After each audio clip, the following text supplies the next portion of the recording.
राधे राधे। श्लोक 18।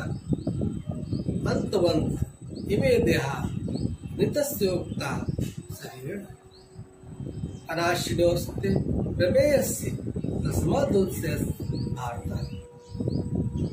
अविनाशी अपरमेय तथा शाश्वत जीव के भौतिक शरीर का अंत अवश्य भावी है, अतः हे भारतवंशी युद्ध करो। तात्पर्य यह है कि भौतिक शरीर स्वभाव से नाशवान है, यह नश्वर है, यह तत्क्ष नष्ट हो सकता है और होता भी है। अतः हे भारतवंशी युद्ध करो। 100 वर्ष बाद भी यह केवल समय की बात है, इसे अनंत तक काल तक बनाए रखने की कोई संभावना नहीं है। किंतु आत्मा इतना सूक्ष्म है, इसे शत्रु देख भी नहीं सकता, मारना तो दूर रहा। जैसा कि पिछले श्लोक में कहा गया है कि इतना सूक्ष्म है कि कोई इसके मापने की बात सोच भी नहीं सकता। ये बाल की नोक के हजारों खंडों के बराबर है, अतः दोनों ही दृष्टि से शोक का कोई कारण नहीं बनता, क्योंकि जीव जिस रूप में है न तो उसे मारा जा सकता है, न ही शरीर को कुछ समय तक या स्थायी रूप से बचाया जा सकता है। पूर्ण आत्मा के सूक्ष्म कण अपने कर्म के अनुसार ही यह शरीर धारण करते हैं तथा धार्मिक नियमों का पालन करना चाहिए। वेदांत सूत्र में जीव को प्रकाश बताया गया है, क्योंकि वह परम प्रकाश का अंश है। जिस प्रकार सूर्य का प्रकाश सारे ब्रह्मांड का पोषण करता है, उसी प्रकार आत्मा के प्रकाश से इस भौतिक देह का पोषण होता है। जैसे ही आत्मा इस भौतिक शरीर से बाहर निकल जाता है, शरीर सड़ने लगता है, अतः आत्मा ही शरीर का पोषक है। शरीर अपने आप में महत्वहीन है, इसलिए अर्जुन को उपदेश दिया गया है कि वह युद्ध करे और भौतिक शारीरिक कारणों से धर्म बलि न होने दे। यहाँ पर भगवान अर्जुन को उसके कर्म कर्तव्यों का फिर से उद्बोधन करते हैं, उसे याद दिलाते हैं। श्लोक 19। यह एवं वेत्ति हंताराम चेनाम मनते हतम उभौतो न विजानितो नायम हंति न हन्यते। जो इस जीवात्मा को मारने वाला समझता है तथा जो इसे मरा हुआ समझता है, जो सूक्ष्म है, वे दोनों ही अज्ञानी हैं। क्योंकि आत्मा न तो मारता है और न मारा जा सकता है। तात्पर्य यह है कि जब देहधारी जीव को किसी घातक हथियार से आघात पहुंचाया जाता है, तो यह समझ लेना चाहिए कि शरीर के भीतर का जीवात्मा मरा नहीं, आत्मा इतना है कि इसे किसी तरह के भौतिक हथियार से मार पाना असंभव है। जैसा कि अगले श्लोकों से स्पष्ट हो जाएगा, न ही जीवात्मा अपने आध्यात्मिक स्वरूप के कारण बाध्य है। जिसे मारा जाता है या जिसे मरा हुआ समझा जाता है, वह केवल शरीर होता है, किंतु इसका तात्पर्य शरीर के वध को प्रोत्साहित करना नहीं है।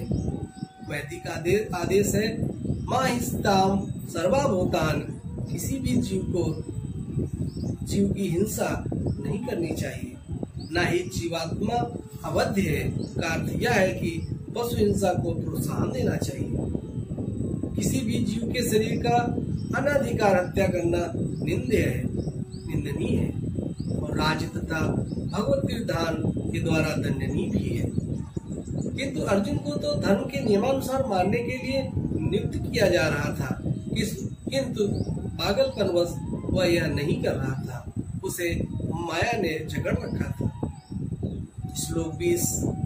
नायं भूत्वा भविता वा न भूयः न जायते मृत्युः वा कदाचित् अजो नित्यं शाश्वतं पुराणो न हन्ते हन्यमाने शरीरे। आत्मा के लिए किसी भी काल में न जो जन्म है न मृत्यु, वह न तो कभी जन्मा है न जन्म लेता है और न जन्म लेगा। वह अजन्मा नित्य शाश्वत तथा पुरातन है। शरीर के मारे जाने पर वह मारा नहीं जाता, तात्पर्य गुणात्मक दृष्टि से परमात्मा का अणु अंश परम से अभिन्न है। वह शरीर की भाग विकारी नहीं। कभी कभी आत्मा को स्थायी या कूटस्थ कहा जाता है। शरीर में 6 प्रकार के रूपांतर होते हैं। वह माता के गर्भ से जन्म लेता है, पहला। दूसरा, कुछ काल तक रहता है और बढ़ता है, कुछ परिणाम उत्पन्न करता है, धीरे धीरे क्षीण होता है और अंत में समाप्त हो जाता है। जैसा कि आपको पता है, जब भी कोई जन्म लेता है तो पहले वो जन्म लेता है, फिर कुछ बढ़ता है और फिर वो अपने शरीर से कुछ उत्पाद निकालता है और फिर वो बुजुर्ग होने लगता है। बुजुर्ग होने के बाद फिर वो समाप्त हो जाता है।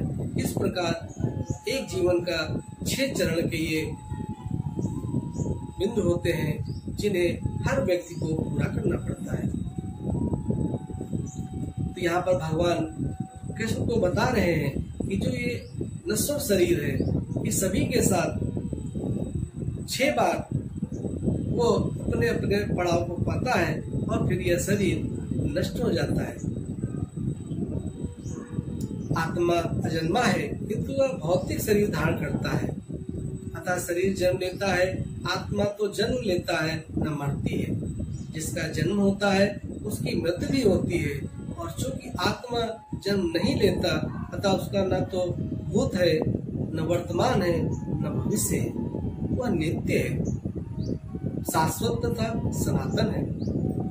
अर्थात उसके जन्म लेने का कोई इतिहास नहीं है। हम शरीर के प्रभाव में आकर आत्मा के जन्म मरण आदि का इतिहास खोजते हैं। आत्मा शरीर की तरह कभी भी वृद्ध नहीं होती। अतः तथाकथित वृद्ध पुरुष भी अपने में बाल्यकाल या युवावस्था जैसी अनुभूति पाता है। शरीर के परिवर्तनों का आत्मा पर कोई प्रभाव नहीं पड़ता। आत्मा वृक्ष या किसी अन्य भौतिक वस्तु की तरह क्षीण नहीं होती। आत्मा की कोई उपसृष्टि नहीं होती। शरीर की उपसृष्टि संतानें और वे विवृष्टि आत्माएं हैं, और शरीर के कारण वे किसी न किसी की संतानें प्रतीत होती हैं। शरीर की वृद्धि आत्मा की उपस्थिति के कारण होती है, किंतु आत्मा के न तो कोई उपवृद्धि है, न इसमें कोई परिवर्तन होता है। अतः आत्मा शरीर के 6 प्रकार के परिवर्तन से मुक्त है। कठोपनिषद में 1.2.18 इसी तरह का एक श्लोक आता है, जिसमें कहा गया है, न जायते मृत्यते यह विपश्यन्ति नायम उच्यते बभूव कश्चित् अजो नित्या शाश्वतम पुराणो न हन्ते हन्यमाने शरीरे। इस श्लोक का अर्थ तथा तात्पर्य भगवान भगवत गीता में कहते हैं, किंतु इस श्लोक में एक विशिष्ट शब्द विपश्चित का प्रयोग हुआ है, जिसका अर्थ है विद्वान व ज्ञान में। आत्मा ज्ञान से या चेतना से सदैव पूर्ण रहता है, अतः चेतना ही आत्मा का लक्षण है। यदि कोई हृदयस्थ आत्मा को नहीं खोज पाता, तब भी वह आत्मा की उपस्थिति को चेतना की उपस्थिति से जान सकता है। कभी कभी हम बादलों या अन्य कारणों से आकाश में सूर्य को नहीं देख पाते, किंतु सूर्य का प्रकाश सदैव विद्यमान रहता है। अतः हमें विश्वास हो जाता है कि यह दिन का समय है। प्रातःकाल जो ही आकाश में थोड़ा सा सूर्य प्रकाश दिखता है, तो हम समझ जाते हैं सूर्य आकाश में है। इसी प्रकार चूंकि शरीर में चाहे पशु के हो या पुरुषों के हो, कुछ न कुछ चेतना रहती है, अतः हम आत्मा की उपस्थिति को जान लेते हैं। किंतु जीव की यह चेतना परमेश्वर की चेतना से भिन्न है, क्योंकि परम चेतना तो सर्वज्ञ है। वर्तमान तथा भविष्य के ज्ञान से पूर्ण व्यष्ट जीव की चेतना विस्मरणशील है। जब वह अपने वास्तविक स्वरूप को भूल जाता है, तो उसे कृष्ण के उपदेशों से शिक्षा तथा प्रकाश और बोध प्राप्त होता है। किंतु कृष्ण विस्मरणशील जीव नहीं है। यदि वे ऐसे होते तो उनके द्वारा दिए गए भगवत गीता के उपदेश व्यर्थ नहीं जाते। आत्मा के 2 प्रकार हैं, एक तो अणु आत्मा और दूसरा विभु आत्मा। कठोपनिषद में 1.2.20 इसकी पुष्टि इस प्रकार करते हैं। प्रणोय नाम तो महीयान आत्मशस्त्रनिहितो गुहायाम तम कृत्वा पश्चित बीत शोके धातु प्रसादान मानतामान। परमात्मा तथा अणु आत्मा दोनों शरीर रूपी उसी वृक्ष में जीव के हृदय में विद्यमान है और इनमें से जो समस्त इच्छाओं तथा शोकों से मुक्त हो चुका है वही भगवत कृपा से ही महिमा को समझ सकता है। कृष्ण परमात्मा की भी उद्यम है, जैसा कि अगले अध्याय में बताया जाएगा। और अर्जुन अणु आत्मा के समान है जो अपने वास्तविक स्वरूप को भूल गया है, अतः उसे कृष्ण द्वारा या उनके प्रमाणिक प्रतिनिधि गुरु द्वारा प्रवृत्त किए जाने की आवश्यकता है। इस प्रकार भगवान अर्जुन को ज्ञान पूर्णिमा में सराबोर कर रहे हैं और उसे बता रहे हैं कि ये जीव नश्वर है, आत्मा ही सत्य है। तुम शोक न करो और युद्ध करो।